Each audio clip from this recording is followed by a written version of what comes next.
Si Joselita. Okay na? Okay, okay. Yes.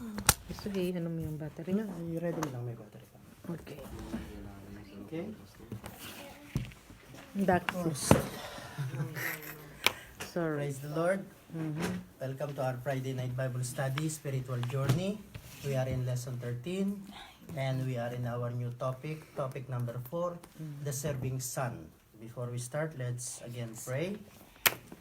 Father, in Jesus' name, Lord, we give glory to your name, O Lord. Hallelujah. And Lord, in our midst, let your name be glorified. Thank In you, everything we do, let it bring glory to your name and let it be pleasing to you, O Lord God. Thank you, Lord. And Lord, we declare that you are in our midst. Lord, we pray that you open our ears to hear what the Spirit is saying. Yes, Open our hearts to receive and soften our hearts to receive what you want us to receive and understand today, O Lord God. Especially this topic, O Lord God, the topic number 4. It's about Jesus Christ, His ministry here on earth, Yes, O Lord God. amen. Lord, open our understanding, O Lord God, and guide us through your Spirit, O Lord God. Father, in Jesus' name, O Lord God, Lord, we pray for your mighty presence in this house, mighty presence and the move of your Spirit, O Lord God, sa aming mga kapatid, O Lord God, na kasama namin nakikinig at nanonood, O Lord God. Thank you, Lord. At sa mga manonood pa, Panginoon, sa recorded message na ito, Yes, Lord God. Lord. Hallelujah. Father, we prayed for the spirit of encouragement, O Lord God, and I declared spiritual growth, O Lord God, and maturity, O Lord God. Yes, thank you, That Lord. Friday after Friday, O Lord God, that Lord, there is something Thank you, changing Lord. in our hearts, O Lord Thank you, God, and Jesus. in our spiritual life, O Lord God. May we mature and our faith, O Lord God, be rise up, O Lord God, may making strong, O Lord God. Thank you, Lord. Ang mga trust namin sa iyo, Panginoon, ang pagbabasa namin ng iyong salita, ang paniniwala namin, Panginoon, Thank you, magiging Lord. matatag each day, O Lord God, na nakikinig kami sa iyong salita, O Lord God. Father, once again, O Lord God, bless us tonight, bless your people, bless everyone, O Lord God, who is going to watch and listen to this Thank you, message. Lord. Yes. In Jesus' name, Amen. Amen. So as I said po, today is in lesson 13 and that is we start the topic number 4. Ang topic, yung spiritual journey, we've been quite, as its name, it's called journey. So we start with lesson 1 and until 12. Out of that 3 topic, I write it actually all our lessons. Wow. Okay.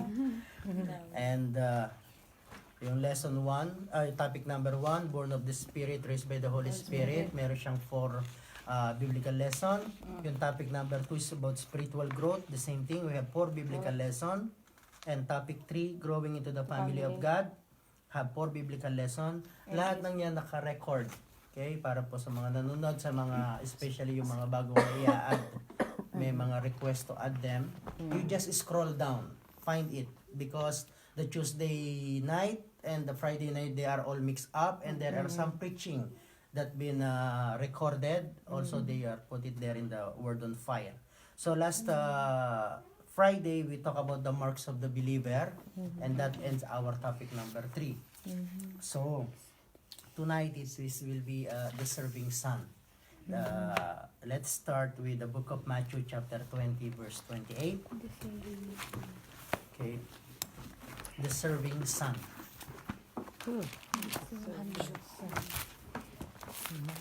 Matthew chapter 20, verse 28.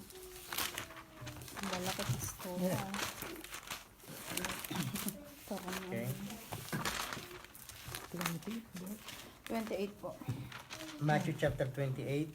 Matthew chapter 20, verse 28. Sorry. Okay. Matthew chapter 20, verse 28. It's written that just as the Son of Man did not come to be served, but to serve, and to give His life as a ransom to many. Yung Son of Man na yon, that is Jesus Christ. And that is in one of the question in your biblical exam. Why Jesus was called sometimes Son of Man, one time sometimes they called Son of God. So, but I will not explain that tonight. So, just as sabi niya, Jesus Christ came to the world, and some of us, when we ask people, why did Jesus Christ came? And the answer is, He came to save me and to die on the cross. Yes, that's true. But between the birth and the death and the resurrection, He did so many other things. Okay? Just to keep that in mind. He did so many other things. He didn't just die on the cross. He came to the world just to die on the cross. He did so many other things. In fact, the Bible said, the last verse of the book of John says, that if everything what Jesus did and done here on earth will be written into a book, the entire world is not enough to fit Yeah, it's true. of the things that can be written about Him. So there are so many other things Jesus Christ did during His life here on earth. Hindi lang siya na-born and to die. Okay? Hindi lang siya namatay the cross para patawaran. Yes, that's one. He is the Savior of the world. He did that for us, to save us, to save the humanity. Okay? So, why this lesson is talk about the lesson is the works of Jesus here on earth, or the ministry of Jesus here on earth. Okay, just to keep in mind, the ministry of Jesus Christ started when He was a bit like 30s. When that is after He went to John the Baptist Yes. to be baptized. Yes. Right? Yes po. So He was born in Bethlehem. His life been threatened. They moved. The angel told them, go to the Egypt. Okay? To the Egypt, run away because Herod wants to kill Jesus Christ when He was born. Yes. Yeah. Yeah. Okay? And also to fulfill a prophecy about Him, out of Egypt I called out my son. Yeah. Okay? Everything works together for the good, so that the prophecy will be fulfilled. His life has been threatened by Herod, so that they will run away and go to Egypt. To fulfill the prophecy, out of Egypt I called out my son. When Herod died, the angel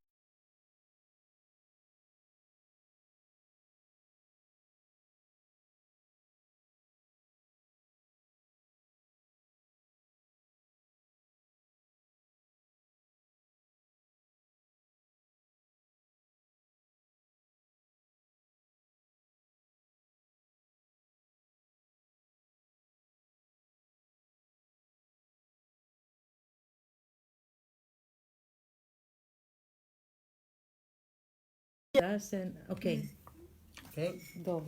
So, as I saying, when Herod died, the angel told them, go back, because Herod is dead. Yes. But going back, another king arose up, and the angel told them, go to Galilee, to the Nazareth. That's why Yes. Jesus Christ grew up in Nazareth. Yeah. And that's why He called Jesus of Nazareth. Nazaren. Doon nagmula yung sa religion na Jesus Nazareno, or the Black Nazarene. Are you with me? Yeah. So, when He was in Nazareth, He went to Galilee when He was around 30s.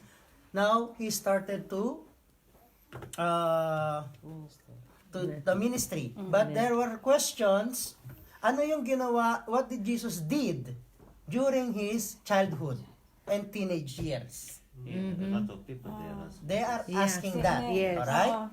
Di It's natin true. But alam. there is a verse in the Bible that said He became obedient to His father and mother. Father. Yeah. That's the only verse in the Bible. Pages. He became obedient. He grew up in obedience Yeah. with his mother and father. Okay? So, he started his ministry when he went to John the Baptist. And supposed to be, he should not be baptized. Alright? But, he insists. And then, he started the ministry is when the Holy Spirit come upon him.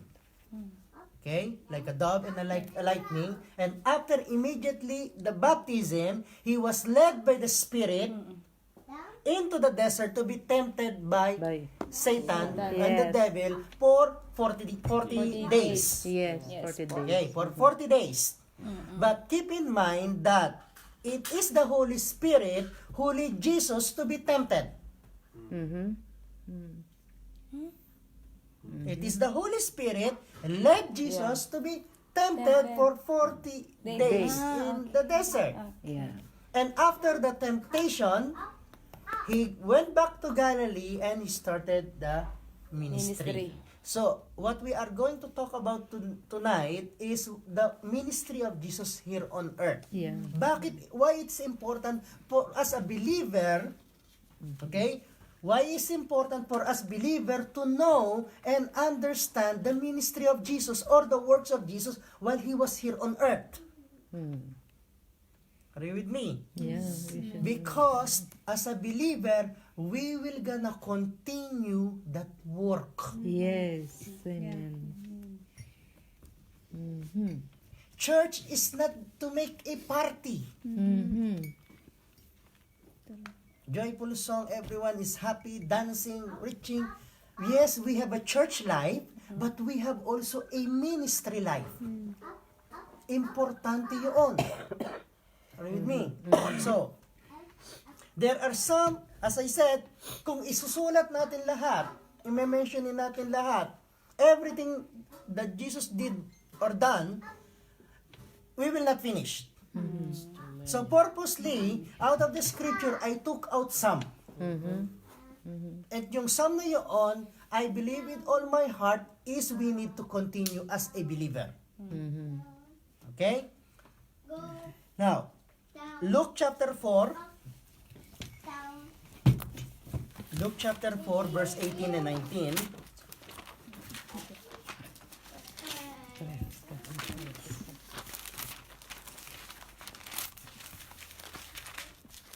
Okay. Luke chapter 4, verse 18 and 19. Dikit-dikit pa kasi. Okay? This account of Luke, the Gospel of Luke, okay? It is exactly after the temptation. And after the temptation, he went to a synagogue. And when he was in the synagogue, he took a scroll and read it. Okay? That is how the synagogue works.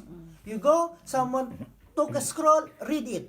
And when he took the scroll and opened it and he read it, this is the scroll na nakuha niya is from Isaiah.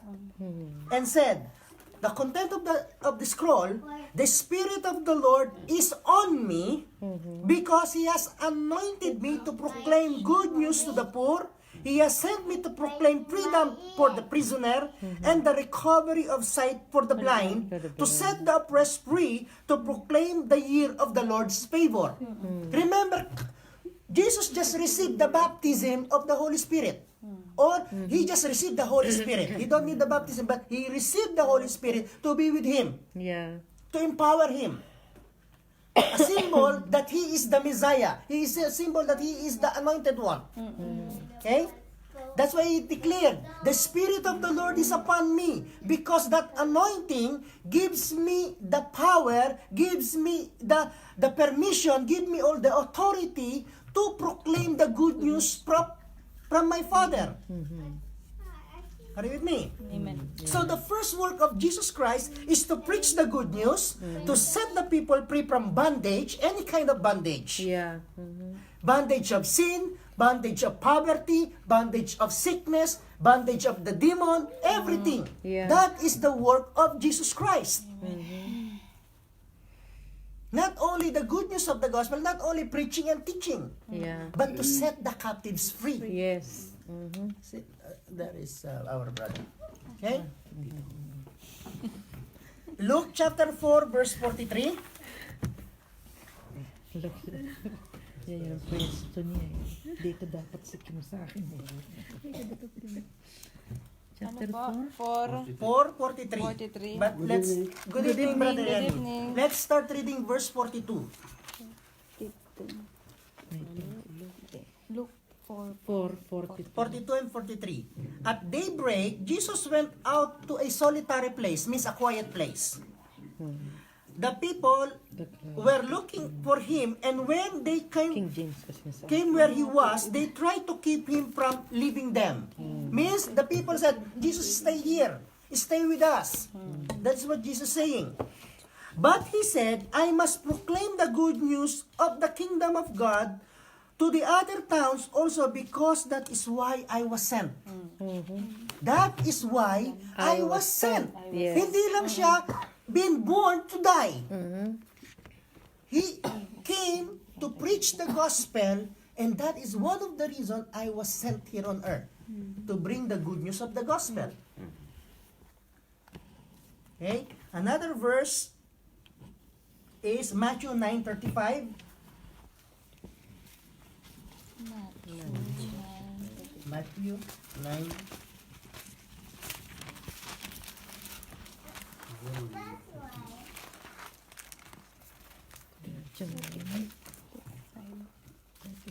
Jesus.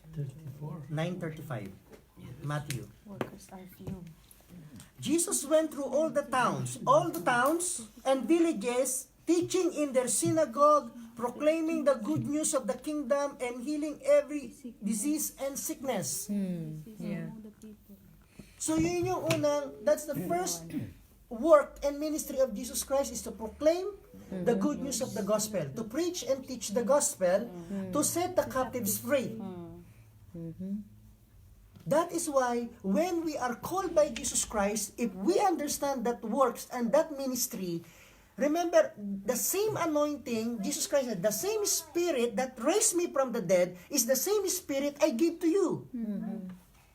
He said, the Spirit of the Lord is upon me because He has anointed me. Yeah. When we receive the Holy Spirit, as the sons and daughters of God, we are also called to preach the gospel, teach the gospel, to pray for people so that they will be free from any bondage. Amen. Those who are preaching and teaching not only from the pulpit. Jesus don't have a pulpit. Yeah.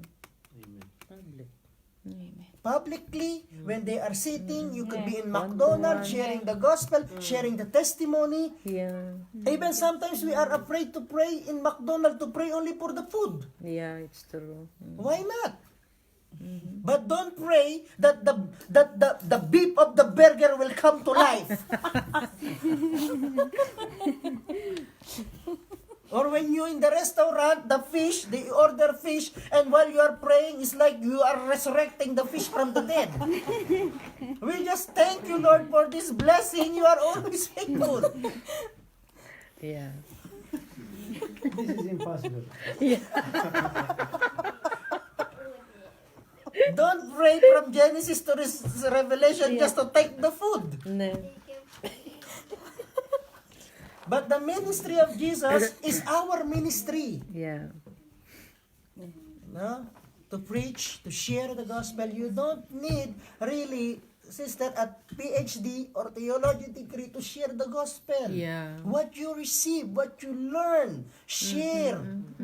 Post it into their Facebook account.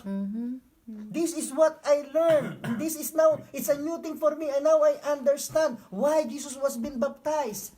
Why Jesus went to John the Baptist. Now I understand. If Jesus now I understand why, if Jesus needs to be baptized, how should I not? Just share what you have learned. That sabi nga, Apostle Paul. Paul was not the original from original 12. Yeah. Right? Yes. No. He is an apostle after the resurrection. Yes. He only hear a gospel from Stephen. First hand, niyang narinig ang gospel through Stephen. And then after he heard, he gave a permission stone him. Then the second account that he heard the gospel is through Peter. He spent some time with Peter and James. And the rest, he was in the desert, praying in another tongue, receiving revelation from God. That's why he wrote able to write the Romans. Romans is a gospel of the New Testament. Okay? Book of Romans. Now may idea na kayo when you study Paul. Yung mga estudyante dyan. Okay? But he wrote to the book of Corinthians about communion. Remember, the first communion, when Jesus Christ broke the bread, he was not there. Are you with me? But he said, what I received from the Lord, I pass on to you. I share to you. What I received, I pass. I share. I teach. I preach. What you receive. Sister, some of you hearing, especially this year, You hear Tuesday, you hear Friday, you hear Sunday. Yeah. You read the biblical. Yeah. You have so many Resources. input, Yeah. but less output. Mm-hmm. We talk about the physical. You eat, and you don't work, you became fat. Yeah. No exercise. Loading. Spiritually, yes, you look slim physically, but if you're just hearing, and not sharing, No. you are spiritually fat Yeah. Spiritually fat. and healthy. You are absolutely correct, brother. So that's the first ministry of Jesus Christ. Okay, dagdag na natin ang 2 Timothy 2:2. Paul told to Timothy, what I passed to you, what I shared to you, share it to another person that the other person is capable to teach or share it to another. So it keep on passing. What is the work of Jesus Christ is the work of every believer. Not only the pastor, not only the apostle, not only the prophets, because we are part of the body of Christ. We talked about that in a previous lesson. Each part have its function. Right? We also talk, if you keep just absorbing or benefiting and not sharing from the body, you are a parasite. Yeah. Parasite. Hindi ka pagaang, pabigat ka. Okay? So that's the first work of Jesus Christ, or ministry of Jesus here on earth, to preach the good news, setting people free from bondages. Okay? Second is in 1 John 3 verse 8.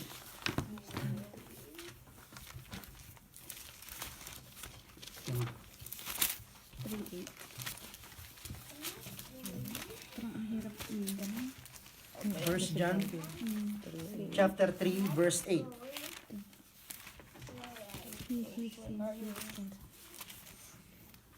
Duling.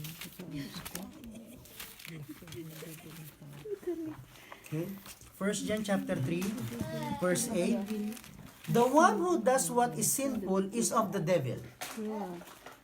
If you are sinful, you are from the devil. The one who does what is sinful is of the devil, because the devil has been sinning from the beginning. The reason the Son of God appeared was to destroy the devil's work.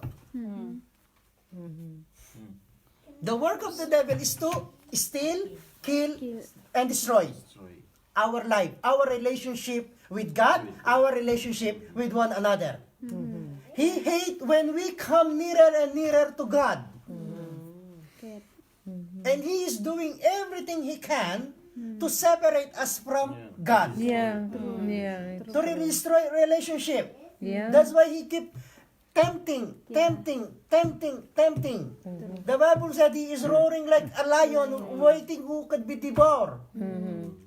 Why? Because he wants to destroy, the devil wants to destroy relationship. And Jesus came to destroy, to undo what the devil and Satan is doing in our life. In relationship, in marriage, in our personal life. So, Jesus Christ, look, if God has a purpose and plan in our life, the devil also has. Yeah. Not possible na you are free from the devil. So if God has planned, also Devil has. Yeah. one example to know the plan of the devil in your life is very easy. Read the horoscope. Horoscope is the from pit of hell. Yeah, it's true. Yes, horoscope na. You know? And I was surprised even Christian is checking horoscope. And even have a horoscope app from the Bible, from their phone, not from the Bible, from their Bible, from the phone. If you are a believer, you don't believe on those stuff. Jesus came to destroy that. Okay, another verse is Hebrew chapter 2, verse 14 and 15.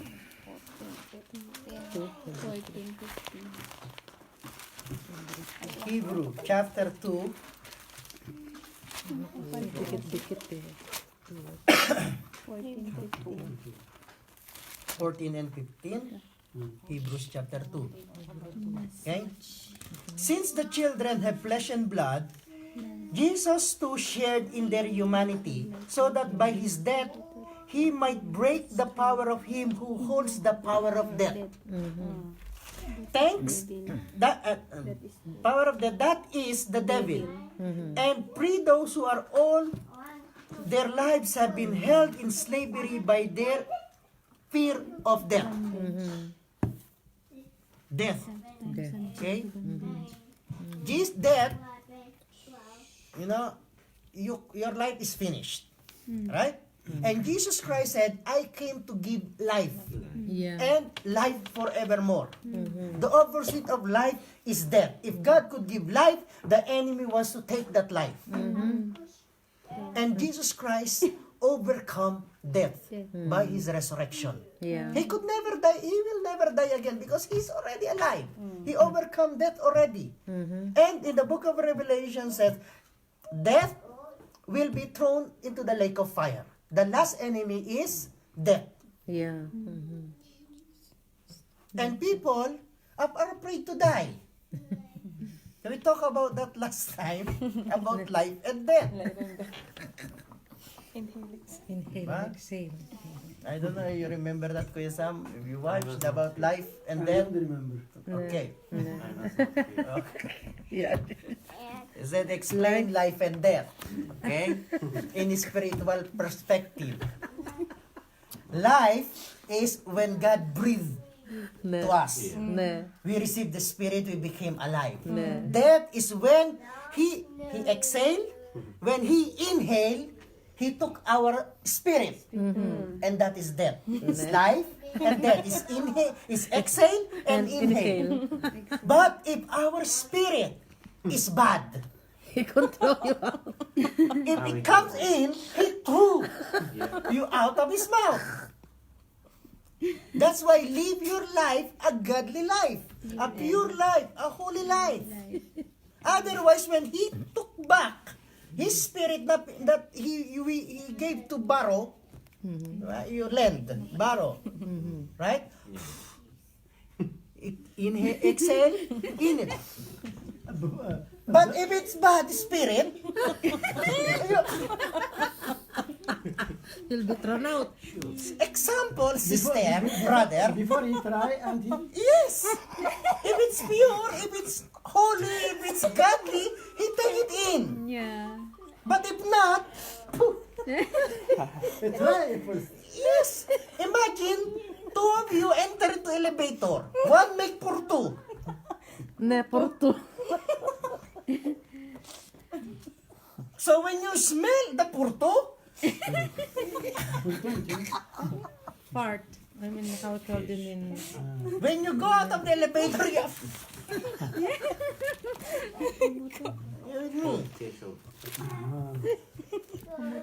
So, Jesus Christ came to destroy death, to destroy the works of the devil, to take away fear from death. Everyone's going to die. But the fear is that, where are you going when you die? Yeah. Because if you know that you are going home with Christ, with God, praise the Lord, take me home. Yeah. Take me home. Take me home. He said there is no problem there, there is no sorrow there, there is no sickness there, Not getting tired anymore. no Facebook there, no Wi-Fi there. But meron siyang Bluetooth there. Because you will know everything there because of God's revelation. Yeah. And that work, God also entrusted to us. Yes. You know, that's why Jesus Christ said, blessed are the peacemaker, for they will be called the children of God. Because the devil wants to destroy, to separate. And we have the ministry of reconciliation. Yes. Jesus Christ came to reconcile us to God. Right? And with the same work He entrusted to you and me, it's in the book of Corinthians, He gave us the ministry of reconciliation so that we could reconcile people back to God. Yes. Because separation is the work of the devil. The devil wants each human being to be separated from the love of God. Yes. To hate one another. That is our work. But I always said, everything works together for the good, for those whom He loved, called according to His purpose. Yes. May purpose ang Panginoon. Yes. Yes, there are times, there are seasons we fell from the trap of the devil. We hate God. We blame God. We blame our father, mother, sister, everybody. We fell down, but still, at the right time, God will gonna reach us out to bring us back to Him. Yeah. Because He Amen. loves us. Because no one can separate us from the love of God. Yes. Amen. Neither height nor depth, no angel nor demon can separate us from the love of God. Yes. Love is always unconditional. And His heart is to destroy the works of the devil in our life. Yeah. To bring out the separation, to unite us with Him. And that is our work as a believer, to bring the people closer to God. Especially those who hate God. People hate God. Yeah. Sometimes in their life, I don't understand why they hate God. God didn't make decision for them. They are the one who makes their own decision. Decision. Then they blame God. Like for example, Yes. very simple explanation. According to the law, when you ride a motorbike or motorbike, you have to put helmet. Yeah. If you're running in going to airport, you are allowed only 50. When you pass the Salt Lake, okay, 65. That is the limit, right? But you need to put helmet. So they break the limit. They run 100 to that avenue. You could hear the sound. He got accident. Yeah. Got an accident and they blame God. Yeah. Yeah. A lot of people. For everything they are blaming to. Yes. So our work as Jesus' work is to bring the gap, to destroy the works of the enemy. We should be called peacemaker. Okay? Not peacekeeper. Peacekeeper is different from peacemaker. Maker. Yes. It's true. What's the difference? Like United Nations, they just want to keep the peace. Yeah. But they are not making, the soldier don't make them to make a solution how they became peaceful. They don't do that. They just keep the peace. You quiet, you quiet. We are on peace. Whatever, okay, whatever circumstance, you just separate, they will be fine. There is no solution. But peacemaker, they bring solution. Yes. They bring reconciliation. That is the ministry that Jesus wants us to continue, the ministry of reconciliation. Okay? This is what Jesus said. Yes. Blessed for the man, the peacemaker. Yes. Blessed are the peacemaker, for they are called the children of God. Yes. Okay? But as a Christian, let us not give the devil a foothold to use us be the cause of separation. Yes. It's true. Okay? At all cost. Okay? That cause separation is always from the enemy. God always wants to unite His people, not to separate them. To build them together, not to destroy them. Right? Number 3, Matthew chapter 5, verse 17 and 18.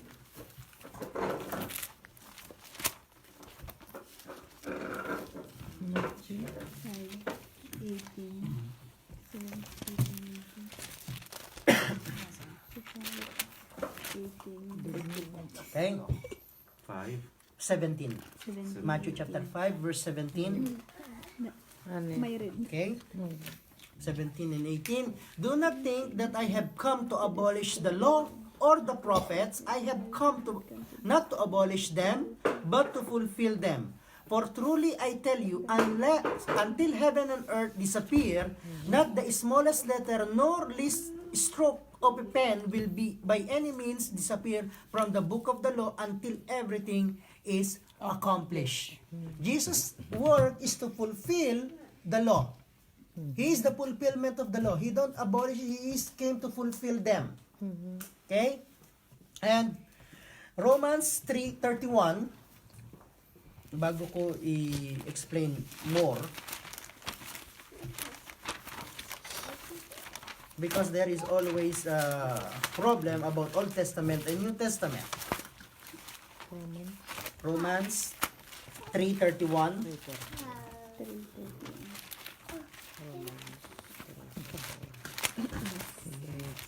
Okay.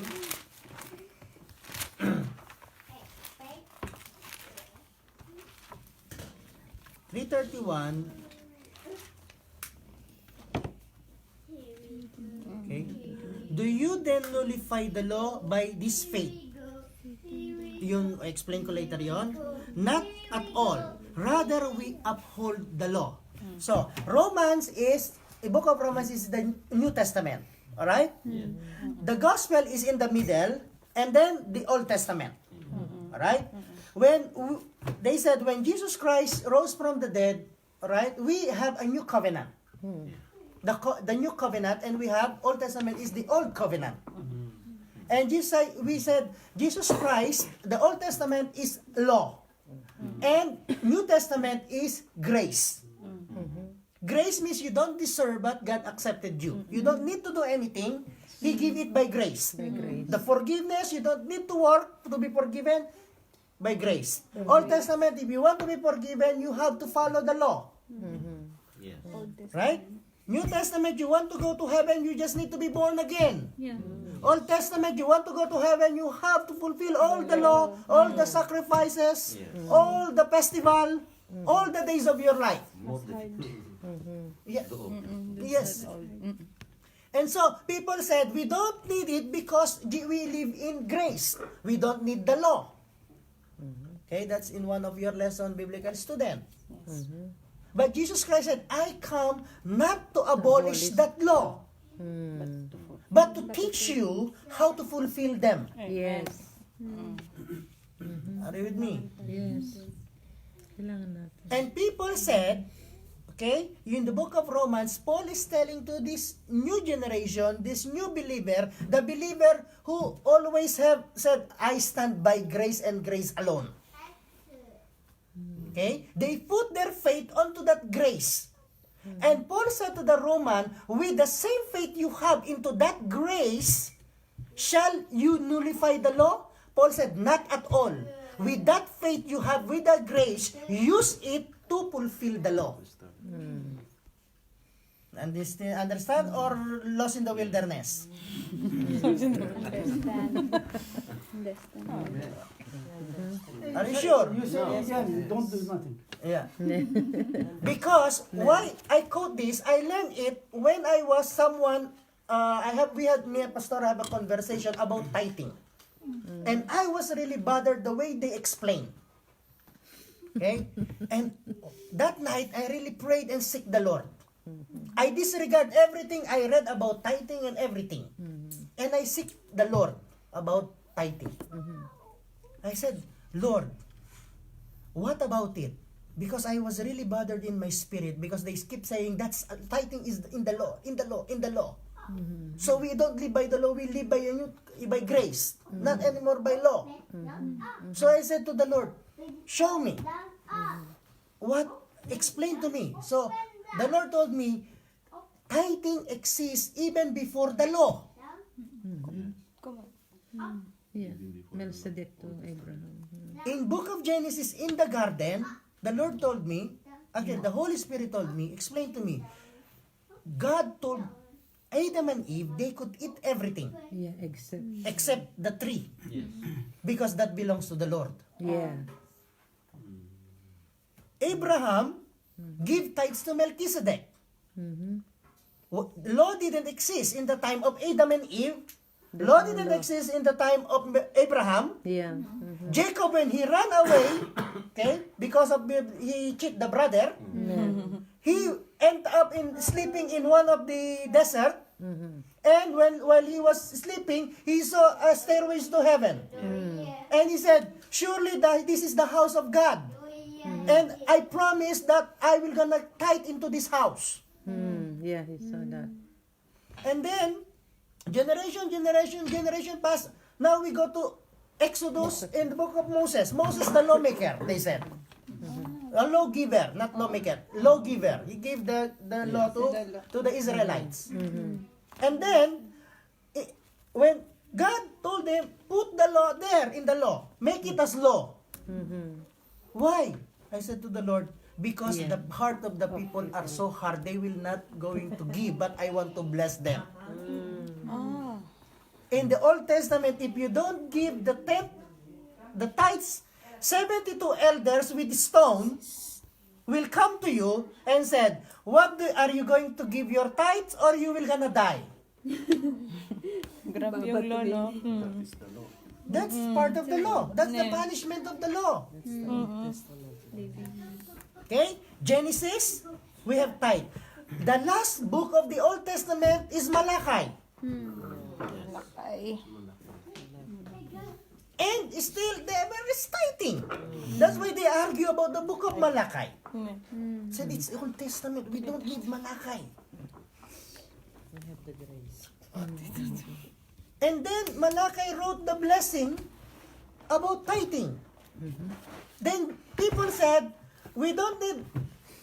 Jesus never teach about tithing. And I said, he did. Yeah, he did. I said, where?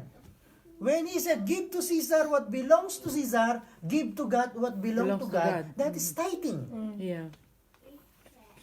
Why? Paano nangyari yun? Because Jesus Christ is talking to the Jewish people. Jewish people know that what belongs to God is tithe. Yeah. So he didn't need to mention the word tithe. Because the people already know. No. Yeah. So, it's in the gospel. Okay? Now, New Testament. It's a letter. Why there is no, Paul never mentioned about tithing? Because in the beginning of the church, it's not an issue. Yes. Even they give Barnabas, sell his land there in Pamagusta, and all the money that he gathered, he gave to the apostles' feet, to the church. Yes. There's no sheep tithing. May So, willingness.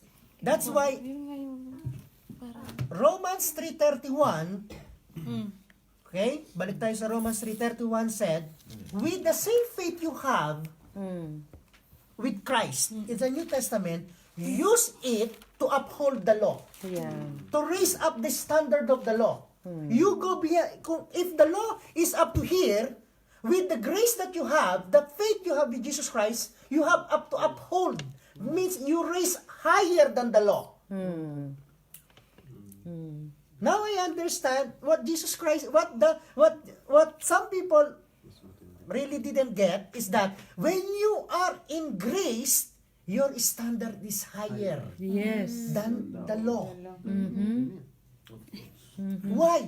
Because the law has been sanctified by the blood of the animal. The grace is sanctified by the blood of Jesus Christ, the Son of God. Amen. That is, in short, the grace is costly. It costs so much to the Father. That's why Paul said, with the same faith that you have, you uphold the law. Bring the law higher. Bring the standard of a believer higher. So as a Christian, as a believer of Jesus Christ, don't, we receive grace, right? And grace should be our mark also. Not only hope, faith, It embodied to us. It lives on us. We are a testimony of the grace of God. Because whatever sin we had, we received Jesus Christ, we received grace. We don't deserve, right? To be forgiven. I don't know exactly what sin do you commit before Christ. But whatever it is, surely it can be forgiven. Yes. Right? We receive grace. And that grace we must not abuse. Yes. Because that grace is not cheap. It is costly. Our life should be a testimony. Should be an encouragement. Because we are as Jesus said, I fulfill the law. We fulfill as a testimony what Jesus Christ have done. Şunu arnesnasız mı? Okay? Orenken haberi parsırız. Azuko. Jesus Christ came to fulfill the law. We live to fulfill the grace, to embody the grace, to show the people the grace. Not the cheap grace. Okay? A costly grace. Nakabakasyon si Sister Grace. All the grace in one thing. Yes, about Okay? Number 4, Poște ajan şunu. Ani namă. Jesus Christ came, okay, to save the world. Okay? Not Avenger. Okay? Not the Justice League to save the world. It is Jesus Christ came to save the world. Alright? John chapter 3 verse 16. Said, okay? For God so loved the world that He gave His only beloved Son, that whoever believes in Him should not perish but have an everlasting life. Because the world is sinning. Humanity is sinning. He came to save the world. Okay? Yes. 1 John 4 verse 4. John 3:16. 1 John 4 verse 14. Okay, there are certain verses. Okay. John 4 verse 14. First John 4:14.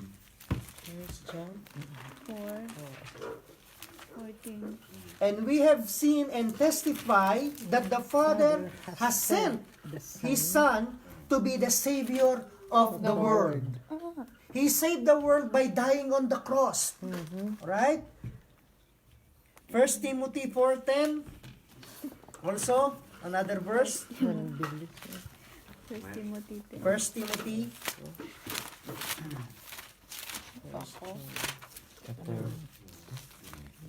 chapter 4 verse 10. Saan ba yun? 4:10. Andito na ako. 4 verse 10.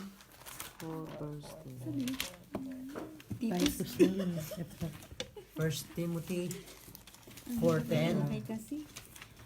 For this, Okay? for the strife. That is why we labor and strive, because we have put our hope in the living God, who is the Savior of all people, and especially of those who believe. Okay? He came, everybody knows, He came to save the world. When He has a conversation with the Samaritan woman in John chapter 4 at the well, okay? The Samaritan woman went to the town and tell to the town, look, there is someone I have conversation, I believe he is the Messiah, he is the Savior of the world. And then the whole people went to Jesus and listened to His teaching. And the Samaritan people said, we believe now, not because of the testimony of this woman. Now we heard it from our own ears that this man is the Savior of the world. Is the same man that the Jewish people rejected, and that the Samaritan believed that He is the Savior of the world. Okay? And we are also called and commissioned by God by preaching the gospel, by testimonying, so that the world also will be saved. I will tell that later on the closing. Okay? I explain that later. Okay? So there will be going to be quite faster sa mga susunod. No need explanation because it will explain by itself. Okay? Jesus Christ came to give light and life. Light and life. Because he testify, I am the light of the world. Okay? And I am the life of light. Okay? John chapter 12 verse 46, hindi natin babasahin. That is automatically explainable. Okay. John 10:10 and John 1 verse 4. So yun yung tatlong verse sa work ni Jesus Christ. He give life and life. Life. Remember, Jesus Christ said also in the book of Matthew, you are the light of the world, you are the salt of the earth. Right? Yes. So he is declared in John 10:10, I am the light of the world. And book of Matthew chapter, I think 4 or 5, he said, you, the disciples, you are the light of the world. Yes. So means I am the light, you continue to shine. Yes. My ministry is to give light and life. Your ministry as a believer is to give light and life. Sadly, maraming believers, they are like Christmas light.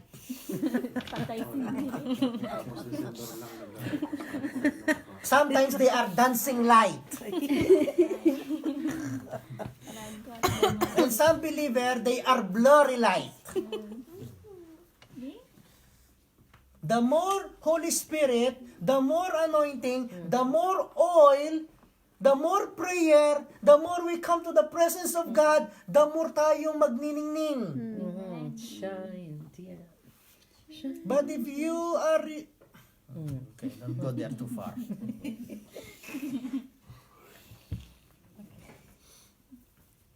Three things about light. Light expose, light guides, light purify. Yes. Another time I will explain more about light. Okay, number 6. Work of Jesus here on earth is to testify to the truth. Yeah. Okay, the verse is John 18:37 and John 14 verse 6. Ulit. John 18 verse 37 and John 14 verse 6. He came to testify to the truth. Okay, Jesus Christ said, I am the way, The truth and the life. Lahat ng sinasabi niya, lahat ng nakasaad na salita niya, they are truth. He himself is the truth. Okay? Number 7, this we will gonna explain more. Number, ano ka na sister? Kami number 7 na. 7 na kami. Okay? Go back. Read back. First is to preach the good news and setting people free from bondage. Second, to destroy the works of Satan and the devils. Number 3, to fulfill the law. Number 4, to save the world. Number 5, to give light and life. Number 6, to testify to the truth. And number 7 is to give us the Holy Spirit. Matthew 3:11.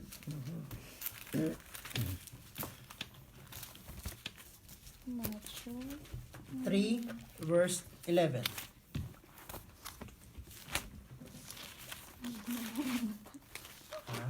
Gusto niya gumagana mo tayo. Okay. Matthew chapter 3:11. This is John the Baptist. Okay. John the Baptist says, I baptize you with water for repentance, but after me comes one who is more powerful than I, whose sandals I am not worthy to carry. He will baptize you with the Holy Spirit and with fire. Okay? And in the book of John 14, 15, and 16, John chapter 14,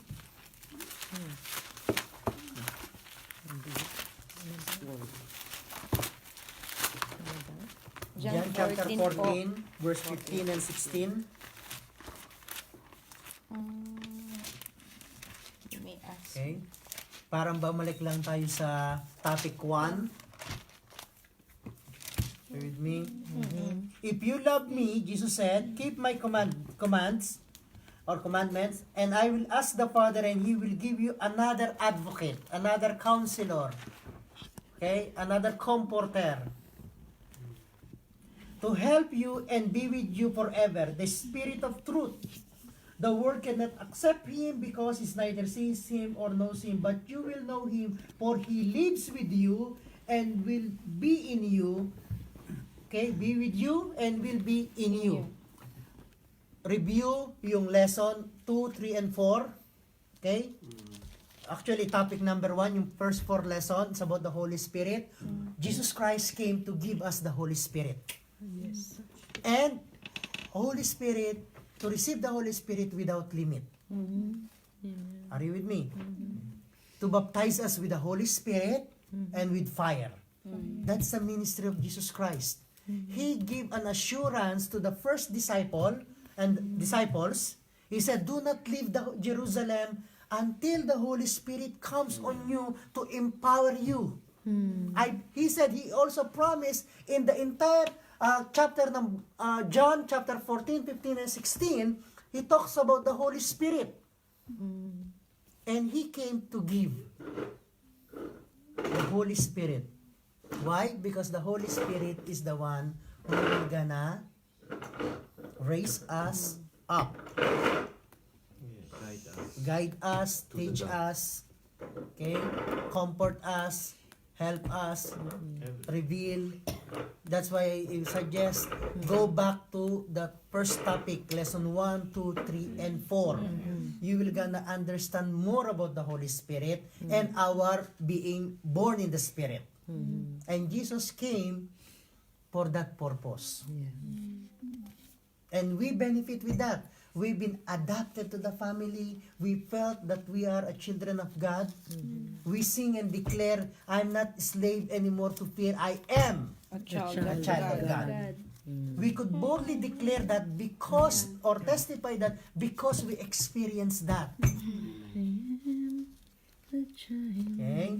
And as well, our work as a believer is to share the Holy Spirit. Yes, sister. When, you know, in the book of Acts, the first disciple, there are believers, they preach the gospel, they receive Jesus Christ, but the Holy Spirit didn't come on them. Yeah. So the disciples went and laid their hands upon them and they received the Holy Spirit. Yeah. Hello? What you receive, you release, you give. You receive the Holy Spirit, You share it. share the Holy Spirit. Paano malalaman pastor na? Sorry? Paano po malalaman yun na? Not everyone who fell down received the Holy Spirit. Yes. Some people said, oh, someone prayed for the Holy Spirit, she didn't fell down, she didn't receive the Holy Spirit. Holy Spirit comes in different ways and different forms. Dilat ng matutumba din. Some sister, why you fell down? Because everybody is falling down, so I fell down also. Yeah, it's true. Ano po yung prayer pag ano? Yung feeling, Receive by faith. As you know, when we receive Jesus Christ is by faith, right? We receive the Holy Spirit, the same thing by faith. Receive it and be filled with the Holy Spirit. Are you with me? Laying on of hands is an elementary teachings of Christ, but honestly, not every church studied or teach the disciple or the believers to lay their hands. It's an elementary teachings of Christ. But nobody's doing it. Only pastor. The Bible said, you lay your hands on the sick and pray. Yeah, it's true. Yeah. And nobody. They have Doing to that. the pastor. Okay? So, He gave us the Holy Spirit. Number 8. Ministry of Jesus, one of His work when He were here on earth is to show us the Father or to reveal to us the fatherhood of God. Okay? In Nicosia Church, we studied the fatherhood of God, part 1, part 2, part 3. On Sunday, it will be the part 4. the fatherhood of God. And Jesus Christ came to this world to introduce us to the Father, to introduce the Father to us. Remember, in the Old Testament, never you will gonna find in any scripture the word Father. They don't call God Father in the Old Testament.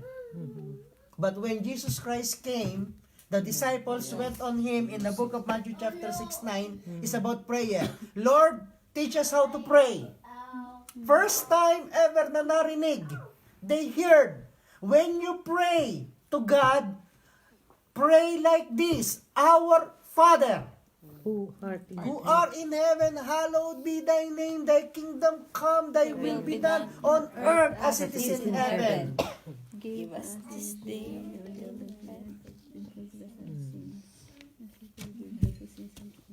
Okay, so let's continue. First time in history, they hear that Jesus Christ calling God Abba Father. And Jesus introduced the fatherhood of God. Okay? Now, hanapin natin ang John 14:8-11. John 14, chapter 8-11. Okay, the fatherhood of God.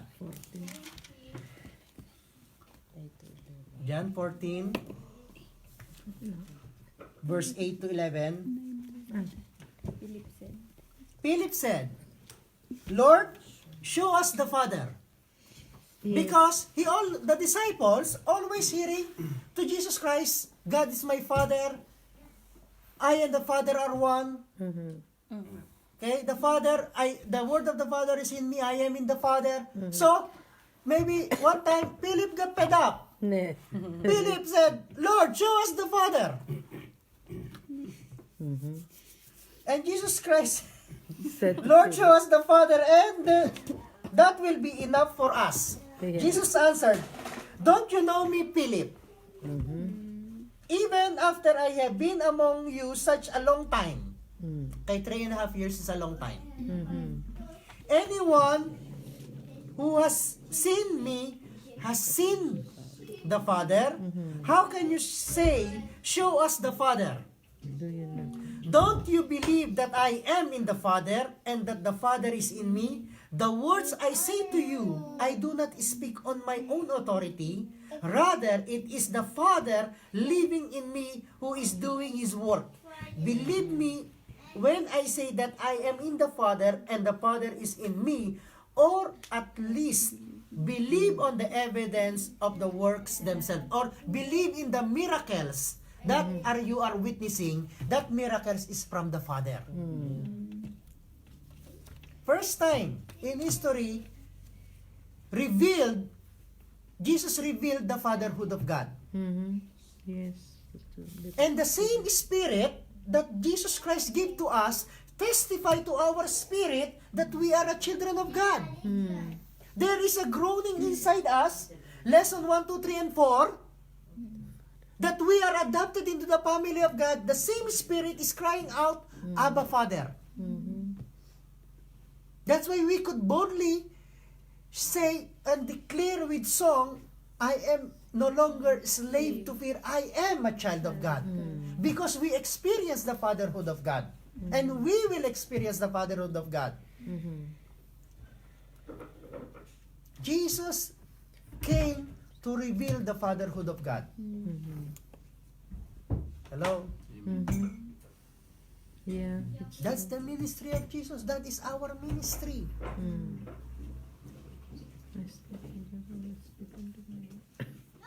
Colossians chapter 1 verse 15.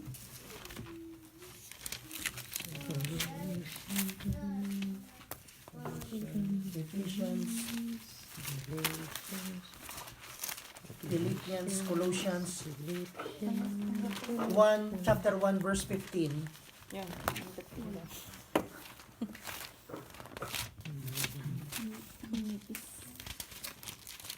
The Son is the image of the invisible God, the firstborn over all creation. In Psalm translation, the Son is the exact representation of God, of the Father here on earth. He bear all the image of the Father. That's why when we see the Son, we see the Father. Yeah. When you look at Jesus Christ, said, you are seeing the Son. Yeah. You are witnessing, hearing the word that I speaking, it's from the Father. Me. Yeah. Okay? Another ministry of Jesus here on earth that we should also do, Hebrews 10:5-7.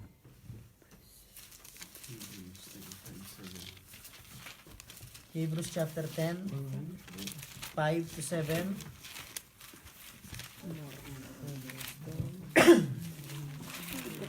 Okay? Nasa James ako. 5. Chapter 10:5. Hebrews chapter 10, 5-7. Chapter 10.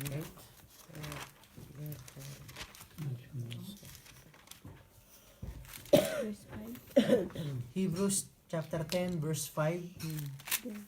Therefore, it's written, when Christ came into the world, he said, sacrifice and offering you did not desire, but a body you prepared for me. With burnt offerings and sin offerings, you were not pleased. Then I said, here I am, it is written about me in the scroll, I have come to do your will, my God. The work of Jesus here on earth is to do the will of the Father.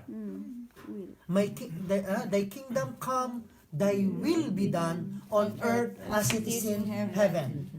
It's the same work that God gave to us, the same ministry that we should continue, that every believer's focus is to know the will of the Father and to do the Father's will. That will is a corporate, it can be individual, it can be for the nation or for the world. Are you with me? What is the will of God in your life? If you know it, are you doing it? Jesus Christ is obedient, even to the point of death. The Father's will for him is to die on the cross. At the garden, at Gethsemane, he said, Lord, may this cup be taken away from me, not my will, but let your will be done. If I'm going to die, let me die, because that's your will. Yes. Yes. Yes. As a believer, we should always walk in the will of the Father. Yeah. We should always know the Father's will. Ready to do Hello? In our life, may pastora, kaya sama na kita pastora, ha? your... Sige. In our life, Sama mo na ako. we have a lot of open doors, not from God, from people, inviting us to country. But we've learned a lesson, a principle. The safest place here on earth is where God wants you to be. Yes. Because that is the will of God for your life. You could go any places, but if it's not the will of the Father, the blessing is not there. Yes. Amen. Where is the will of God, there is the blessing. There is the favor. Yes. There is the Holy Spirit. There is the Holy Spirit. Yes, we didn't say perfect, but possible. Yes. It's true. Even how hard it is, how the economy is bad, if the Lord put you there, you are in the safest place. Yes. Amen. I learned that principle from the man called, his title is called the Bishop of Baghdad. Yeah. When there were war in Iraq, when Iraq fell down, okay, UN or Allied forces were there, but they also wants about the religious thing, so they get in to support, to help, humanitarian. So Christians went in, and then there is a man called the Bishop of Baghdad. He's an Anglican priest. Yes. And he said, the safest place for me is in Baghdad. While everything is bombing is there. Yes. And we are all shocked when he testified. But he said, because I know that's the will of God in my life. Is to be there. Yes. Amen. The Bishop of Baghdad. I forget his name. I thought Yeah, that is what yeah. I read it also. Because doing the Father's will, not only knowing the Father's will, but living into the Father's will, doing the Father's will, is the work of Jesus Christ, and it should be our work as a believer. While we are growing in Christ, maturing in Christ, you know, we should also do what Jesus Christ did. Because He is the one whom we follow. He said, Jesus Christ said, I am the way. I am the truth. I am the life. Come follow me. I am the example. Yeah. I will show you how to go to the Father. Yes. I will tell you what's the will of the Father. So He is the one whom we should follow. Yeah. With me. So last one, ministry of Jesus here on earth is to make us the kind of person God wants us to be. Are you with me? Our parents always have dream. Dream for the children. Okay? They have plan for your life. But also God has a plan for your life. And our culture shape us. We learned that in the first lesson. Our culture, our family, our surroundings shape us and make us the kind of person they want us to be. But God also, Jesus' work is to make us the kind of person what God wants us to be. Remember that before we were born, God already planned our life. Yeah. Okay, there is one verse, actually it's not in my note, but I want you to let us open in Psalm 139.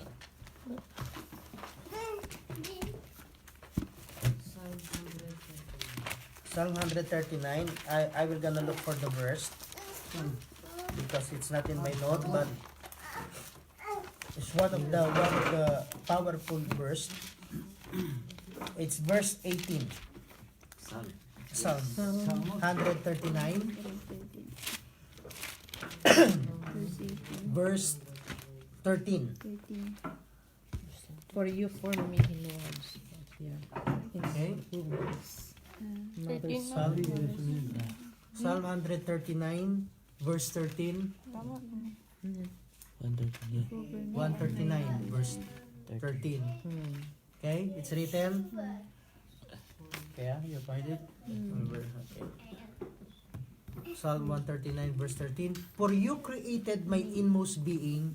You knit me together in my mother's womb. I praise you because I am fearfully and wonderfully made. Your works are wonderful, and I know that full well. My frame was not hidden from you when I was made in the secret place. When I was woven together in the depths of the earth, your eyes saw my unformed body. All the days of my life has been ordained before me, were written in your book before one of them came to be. God has planned for our life. Before He gave us the Spirit, before we were born, He already planned every details. He ordained. He has a book. It's written there. Before all the days ordained, all the days nakatala. It's been written, ordained. For me, were written in your book. God, we have a book in heaven about our life. A blueprint of our life. Yeah, I believe. Where we will gonna go, which family we will belong. Everything, I told you, everything works together for the good. We are not accident. Yes. Maybe during those days, we have many questions. But one thing I know, God put that together so that you could be a kind of person God wants you to be. Yes. All the days of our life has been ordained. Jesus Christ, this is the book of His life.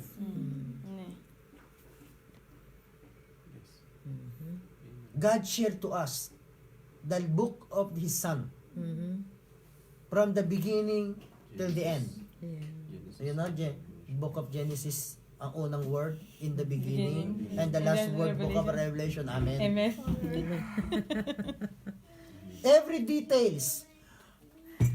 When he will gonna be born, where he will gonna be born, even immediately before he was born, they exactly know the time and season when he will gonna die. Yeah. The only thing is not written here is when he will gonna come back the second time. Yeah. Only the Father, nor the angel, even him, the angel, nobody knows. Only the Father in heaven. Yeah. That's why, because we don't know when he is coming back, let us live our life according to his Better, will. we don't know. Yes, like a thief in the night, he comes. Always be ready. Yeah. Why? Because, you know, some Christian live with God like hide and seek. Yeah? And God one day will come, ready or not, here I come. You know, when we are in the kids, we play the hide and seek. You count the number Yeah. and said, here I come. Hanapin ko kayo. Ready or not, here I come. Jesus Christ one day we said, ready or not, here I come, because the Father told me to come back. Yeah, it's true. So God, Jesus Christ's work is to make us a kind of person God want us to be. Book of Jeremiah 18 verse 6.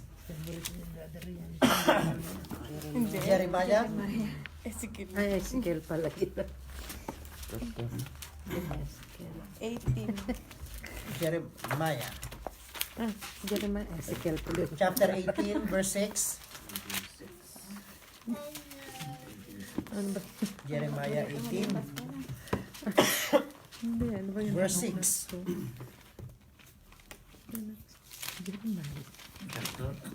Chapter 18, Jeremiah 18 verse 6. Ezekiel, dali minalap. Yes, sir.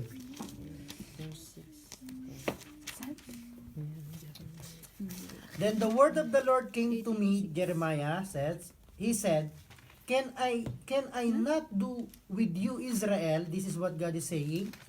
Can I not do with you, Israel, as this potter does, declares the Lord. Like a clay in the hands of the potter, so are you in the hands, in my hands, Israel. Means, the potter is God. Yeah. And he shaped the clay according to the design. Yeah. Because he designed according to his purpose. Yeah. And the Father wants to shape us according to his purpose. Yes.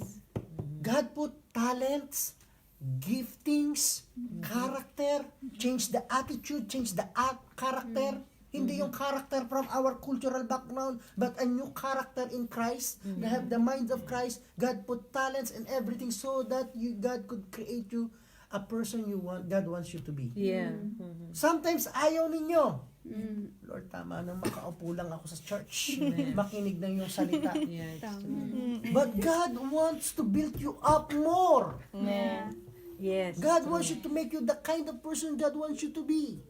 God will gonna use your talents, Yes. giftings, attitude, the change attitude, the change character, so that He could use you for His glory.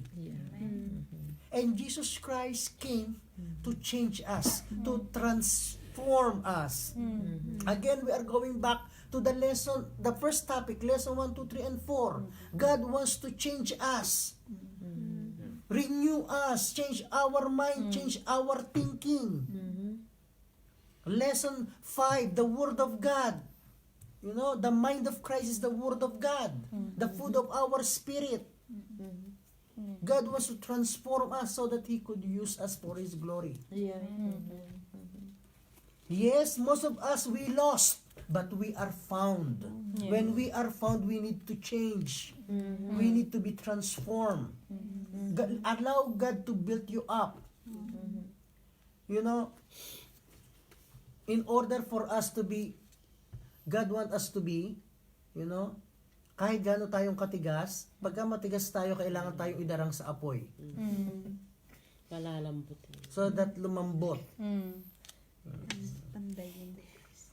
One of the greatest example is the gold. Yeah. Right? This we call it gold, right? But this is not 100% gold. It mixed with different kind of metal. I think here it's only 14 carats. Yeah, Cyprus. There is 14, there is 9. Equivalent ang 24 carats equivalent to 100%. Yeah, and gold. Ang 24 carats gold is 99.9 na may stamp. And a pure gold is like a mirror. You could see your face. It's pure. And they said it's something like soft. I don't know about that, but one thing I know, it reflects. You could see your face. That is a pure gold. You know, and God sometimes want us to put on the fire so that we will be purified. We will be pure. We will be tested. Our faith will be tested. Our love for Him will be tested. Sometimes we said, Lord, here I am, ready to do your will. Okay. God will gonna bring you into situation Yeah. to test you what you are saying is the one you will gonna do. Yeah. To make you a kind of person God wants you to be. And then you fight to God. Yeah. You wrestle. You blame the God. Why and why and why? Yeah. Okay? So, that what I shared is the 10, only 10. Yeah. Ministry of Jesus or works of Jesus here on earth na we should continue. Alright? The word is we should continue. Now, Romans 8:18 and 21.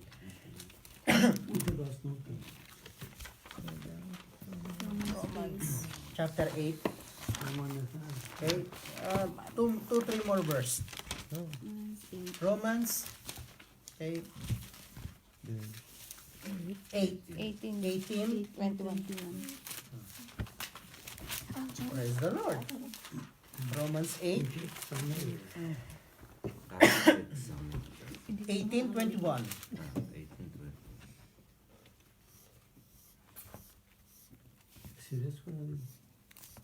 18, Okay. 20. Chapter 18. Chapter 8, 8. verse 18.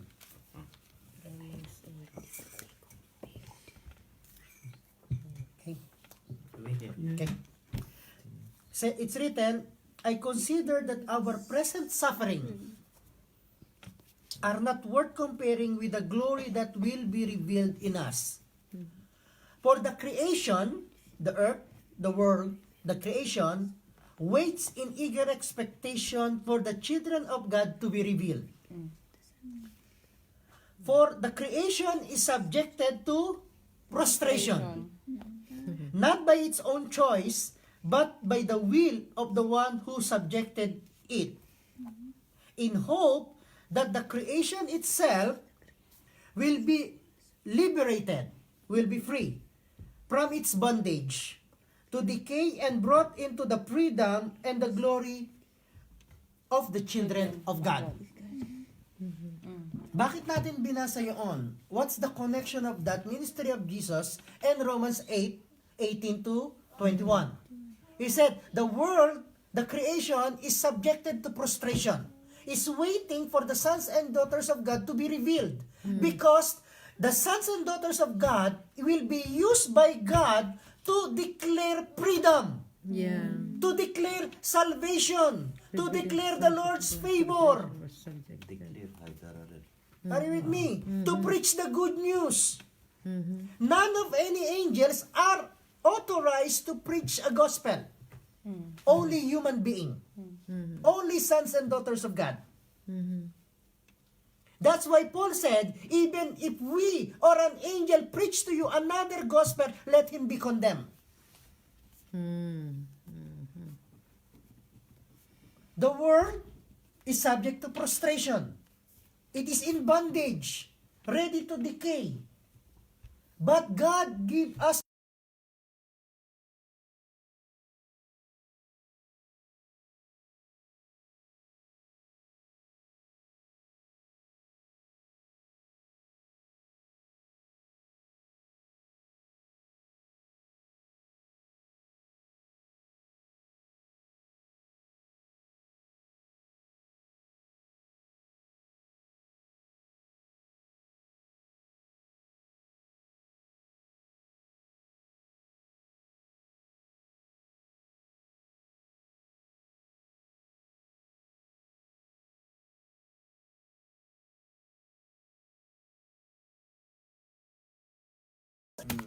Okay.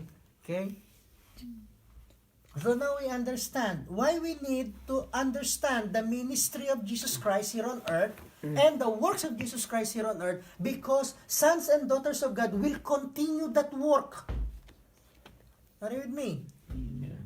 We are the one authorized by God, commissioned by God to go, therefore, to all creation, to all nations, baptizing them in the name of Father, Son, and the Holy Spirit, and to teach the people to be obedient to the Word of God. Sa ating pinagkatiwala. Yeah, it's true. Indeed. Yeah. Okay? Hindi lang tayo church life. There is work, there is ministry. Yes. Yes, a child, when we are an infant, yes, everything will be given. But as soon as we grow older and older and mature and grow in the Spirit, God give us a responsibility to continue the work of Jesus Christ until He returns. Yeah. Either He returns or we go to Him and said, Lord, I finish what you have done. I finish what you asked me to do.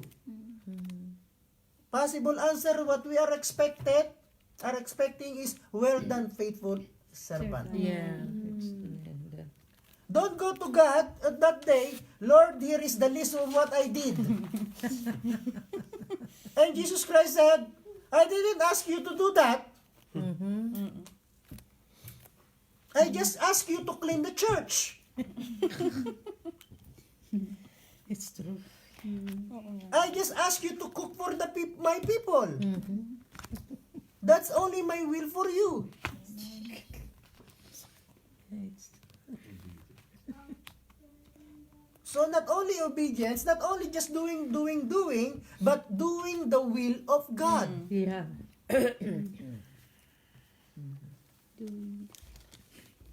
So you see, children, okay, child, don't take responsibility. Hello? But sons and daughters receive responsibility. Because sons and daughters, they are the one who are mature. They are the one growing. And the more you are used by God, allowing God to use you for His glory, the more you mature, the more you grow. Because the more you will gonna experience. All the things we are doing here are knowledge. Input. If we will not do it and obey, and that word became flesh, it's useless. It's like studying how to swim. And you have a lot of book, right? You read everything about swimming, right? Backstroke, butterfly, pre-stroke, okay? What else about swimming? Or snorkeling, or diving. The one you gonna ikot-ikot sa ere.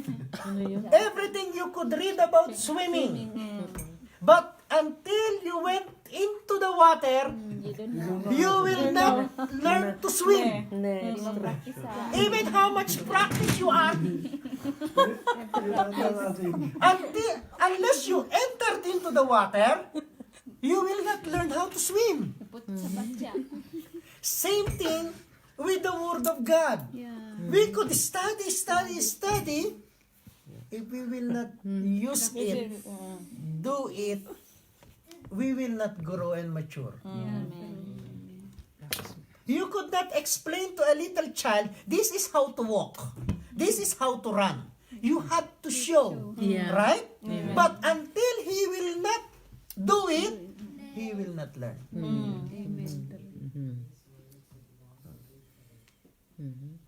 Look a little child. He is watching you how to make, right? By just looking. But even how much she look or he look, he will not going to learn until he has the phone and do it by herself or himself. And while he keep doing it, you never know, he already have a Google. He already have downloaded the application. Why? Because the child do it. Yeah. Apply Learning it. so fast, yeah. What he see, what he learned. He keep doing it. Okay? Another 2 more verse. John 14, 12, 14. 12 to 14. John chapter 14, verse 12 to 14. John chapter 12, verse 14. No, John chapter 14, verse 12. Oh.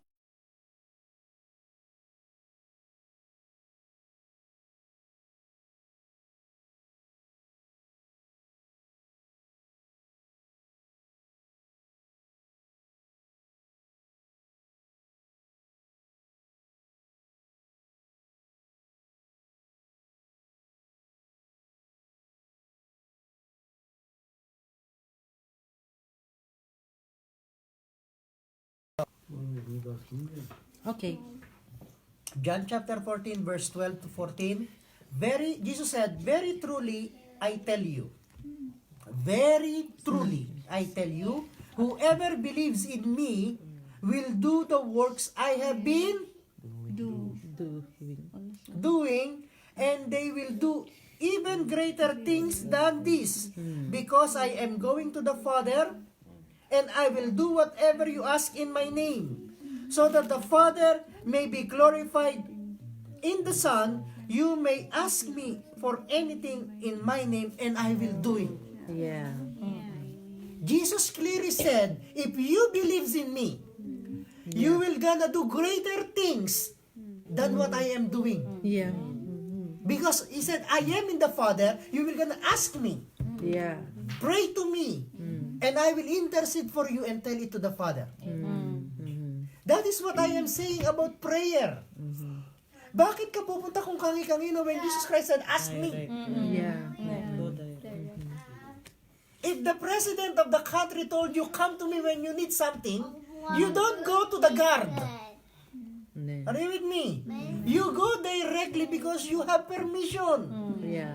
And Jesus said, you have a permission. You don't need to go to my mother. You did not need to go to Paul, or Barnabas, or Peter, or Martha, Mary. Jesus Christ said, you come to me, ask me, and I will tell to my Father. Whatever you ask in my name, I will gonna do it. Yes. Pagka Christmas, we ask Santa Claus. What you ask? Santa Claus. Oh, bye-bye. Christmas. But Jesus Christ said, ask me. You will gonna do greater things. You will gonna continue my work. You will gonna do greater things. Santa Claus.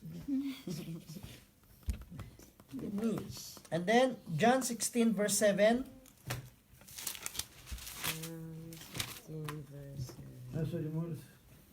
Never ends.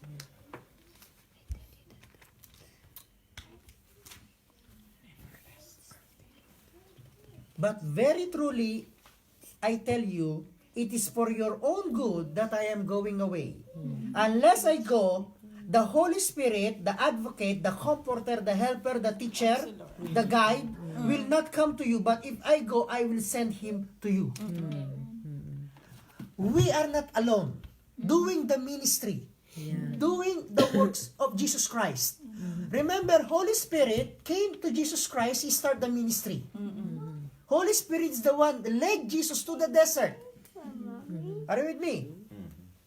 The same Spirit that raised him from the dead is the same Spirit that he gave to us, to take care of us, to guide us, to lead us. He is not only there to fill us, to feel good, to feel the presence of God. We are called to be filled and to be led by the Spirit of God. That whatever we are doing is according to the will of God. Our ministry has been ordained. The works of Jesus is our work. As the sons and daughters, that is our commission. Hindi lang, we are not just, okay, I am saved, I received Jesus Christ, we are in the church, we are just waiting for the second coming, praise the Lord. And that's it. Like program. There is work, there are ministry. Yes, Sunday, we should encourage one another. We should equip one another. We should be encouraged, prayed with one another. So that during those days, weekdays, that God asks us to do something, led us to a places, to a people, we are equipped. It's true.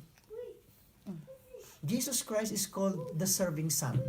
He didn't came to be served, but to serve. We are called for a service. Remember when Satan, the third temptation, he said, I will give you all everything, But you will praise me. worship me. Worship me. And Jesus Christ said, get behind me, Satan, I for will it's always written, worship the Lord your God Yeah. and serve Him only. A life of a Christian, a life of a believer is worship and service. Don't serve first, worship first. Yeah. When you worship, then you serve. Yeah. Are you with me? Amen. That's why Jesus Christ says, the sacrifice or offering you did not desire. I have come to do your will because I want to worship you. When you are worshiping God, you should serve God. Amen. We are called to continue the ministry of Jesus Christ here on earth. Yeah. Not just worship.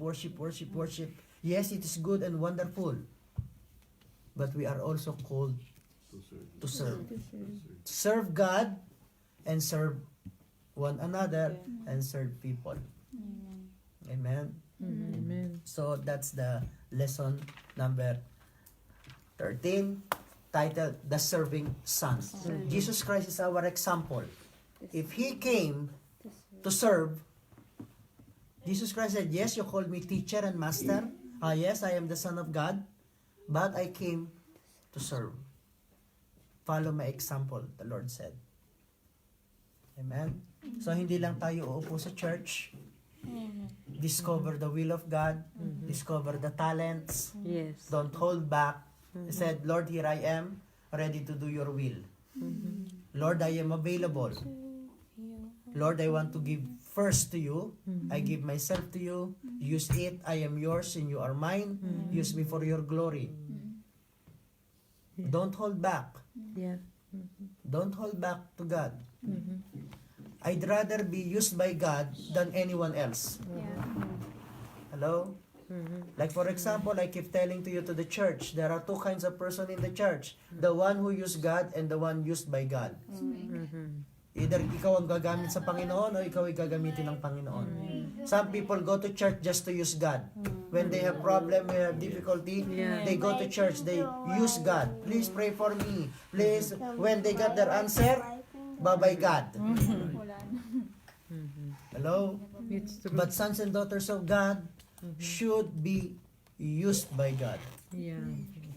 Amen? Let's pray and close. Hallelujah, God. Hallelujah. Father, in Jesus' name, Hallelujah. Lord, Yeah. Abba, Father, we thank you for your Son. Yes. Give you glory, give you praise. And Lord Jesus, indeed you are our Lord and our Savior. You're the King of Kings. You're the Lords of Lords. You're the Prince of Peace. You're the Lord of the Sabbath. You're the King of Glory. And yet, you came to us to serve. You came to this world to serve, to do the Father's will. And Father, in Jesus' name, Lord, help us, guide us through you with the Holy Spirit to follow Jesus Christ as our example. Yes. Lord, to humble ourselves, to be at service to one another. Father, change us. Change our character. Change our mindset. Change our thinking. Lord, humble us. We are created to serve and to serve one another. Lord, we are called to continue the ministry of Christ here on earth. Lord, our experiences, our testimony, your Holy Spirit living in us, teaching us and guiding us and leading us, empowering us to be at service. Father, in Jesus' name, I pray that you continually stir up the giftings.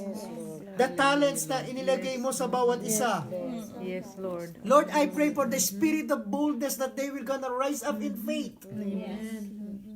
And Lord, to step forward, whatever the cost, to serve the body of Christ, to continue the ministry of Jesus Christ, to be the preachers of the gospel, to be anointed by the Spirit of God, to proclaim the Lord's favor, Hallelujah. to give freedom to the prisoners, to destroy the works of the devil. Lord, to be at purpose to do your will.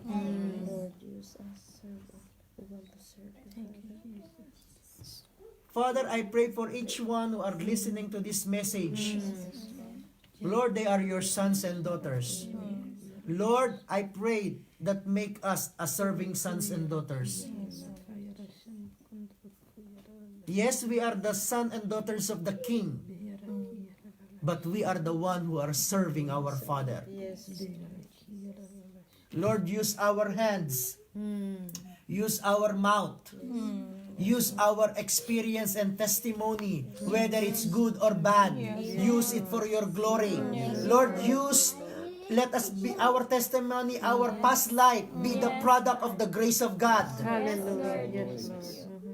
Father, in Jesus' name, use everyone, use every talent. Everyone are called for a ministry.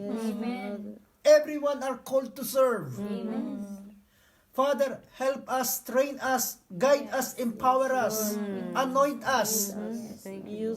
that we could stand up and say, Lord, I am here ready to do your will. Use me for your glory. Hallelujah. And Lord, while we are doing your will, Lord, change us from glory to the image of Christ. While we are stepping forward, Lord God, Lord, let there be maturity. Let there be experiences. Let there be growth. In our spiritual journey, oh Lord God, Lord, there will be growing. There will be fruit. There will be a great testimony. There will be a great harvest of souls. Lord, hallelujah. Father, in Jesus' name, whether in Cyprus and beyond Cyprus, oh Lord God, that we, Lord, everything that we are hearing from lesson 1 to 13, oh Lord God, Lord, it will not come back to you empty. Yes, Lord. Lord, it will transform us. It will gonna shape us. It will gonna give us boldness to stand up in faith, oh Lord God, to serve you Jesus. and to serve one another. Amen. Thank you, Lord. Humble your people. Jesus. Because Lord, you said, those who humble themselves to the Lord, in due time, God will gonna raise them up. Father, in Jesus' name, breathe your spirit among your people. Lord, I pray for the baptism of the Holy Spirit. Even now, O Lord God, even though, Lord, it will be in the lesson 14, Lord, but from today, O Lord God, Lord, we pray, breathe your spirit, O Lord God, that your people, your sons and daughters will be filled with the Holy Spirit, will be led by the Holy Spirit, will be empowered by the Holy Spirit. There will be a new revelation into their heart, O God. Lord, there will be new empowerment, new encouragement. Lord, you will gonna move them by your powerful word. Lord, among those 13 lessons, Lord, there are words, there are scripture that you are, Lord, you are giving to them. You are putting into their heart. And Father, I pray for that scriptures that they treasure into their heart during the last 13 lessons. Lord, I pray that that verse will be like a tree in them. Yes, Lord, your word is like a mustard seed, but when it's planted into a good ground, in a good heart, Lord, you said it will be.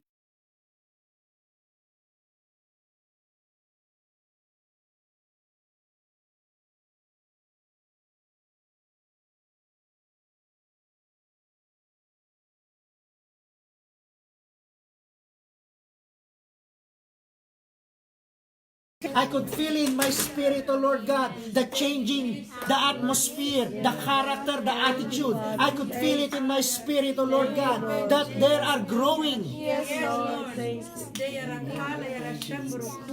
And Lord, you are giving them the spirit of boldness to speak forth the truth.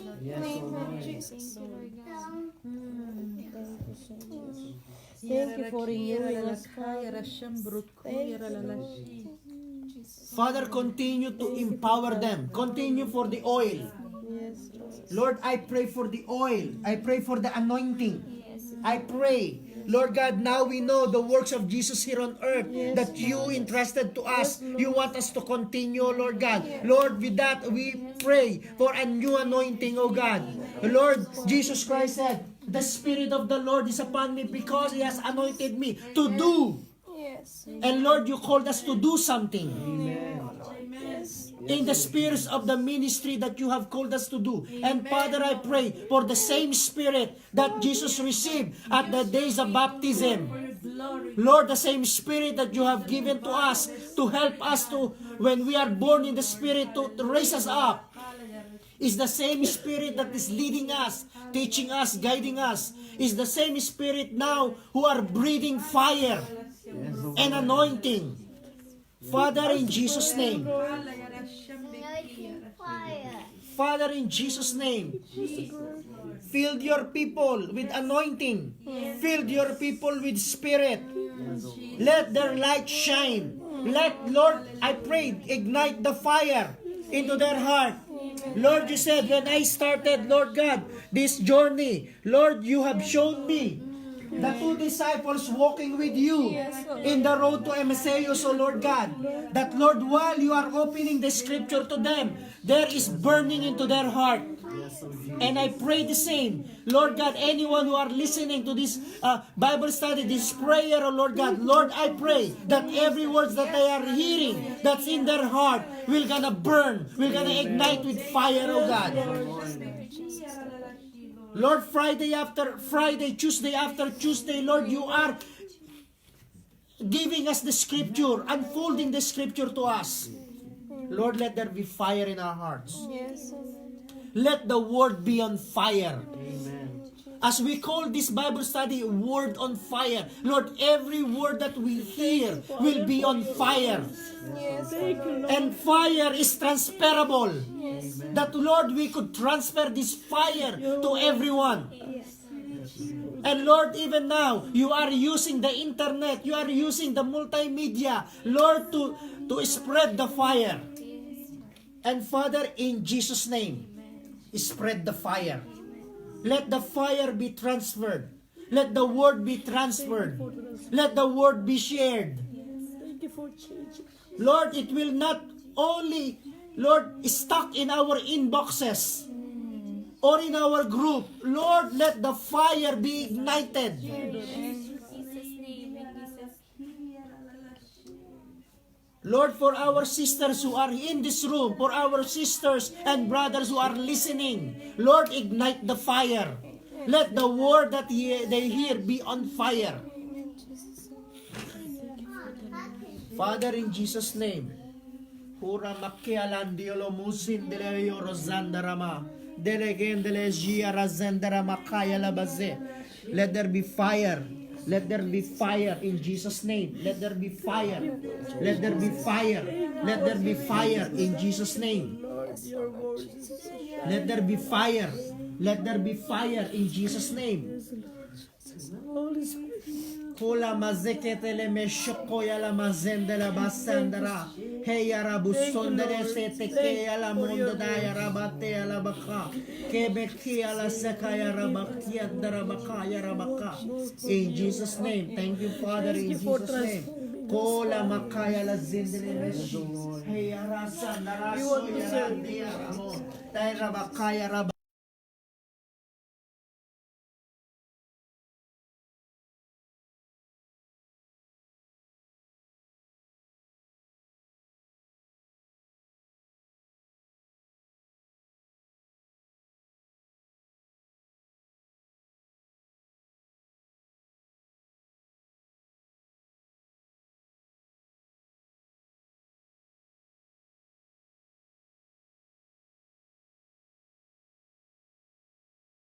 More of you, Lord. Lord, you said you give the Holy Spirit without limit, oh God.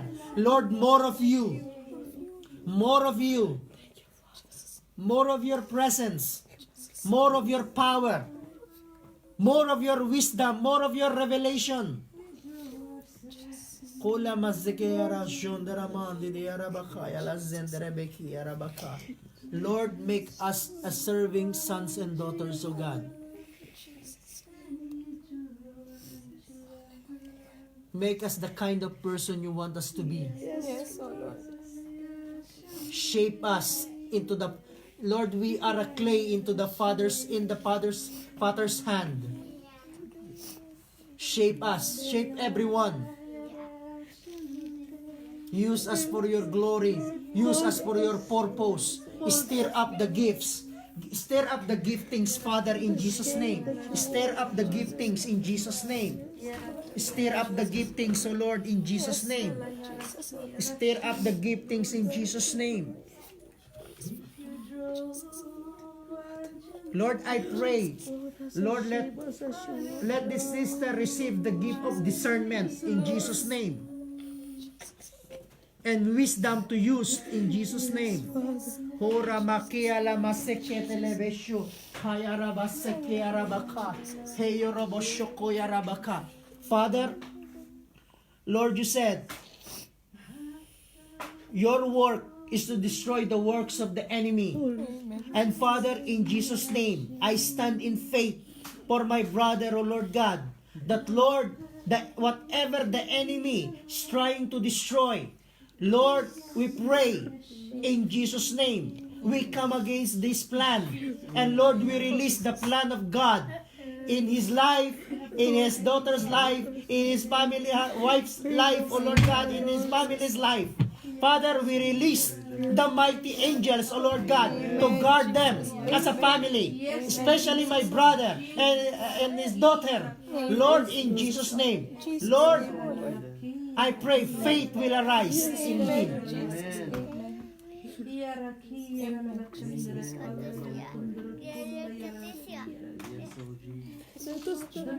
Lord, we declare freedom and victory.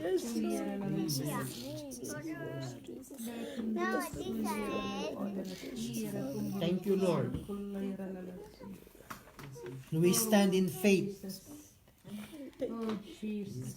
Lord, you said whatever we bind on earth will be bound in heaven. Whatever we loose on earth will be loosed in heaven. And Lord, we bind every part.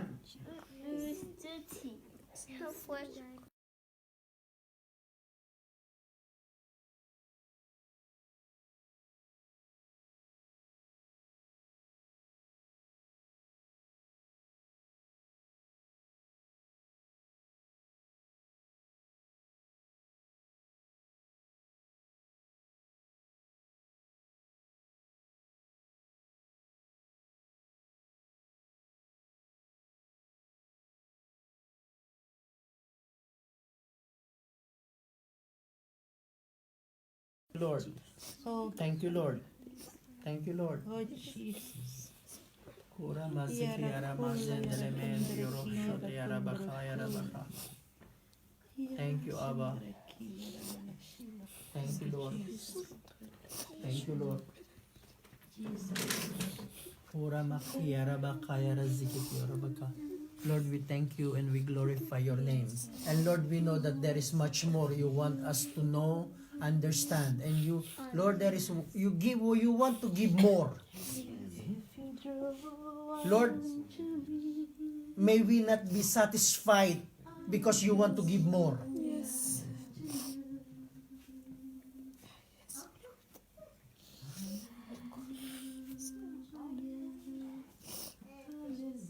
Thank you, Abba Father, oh God.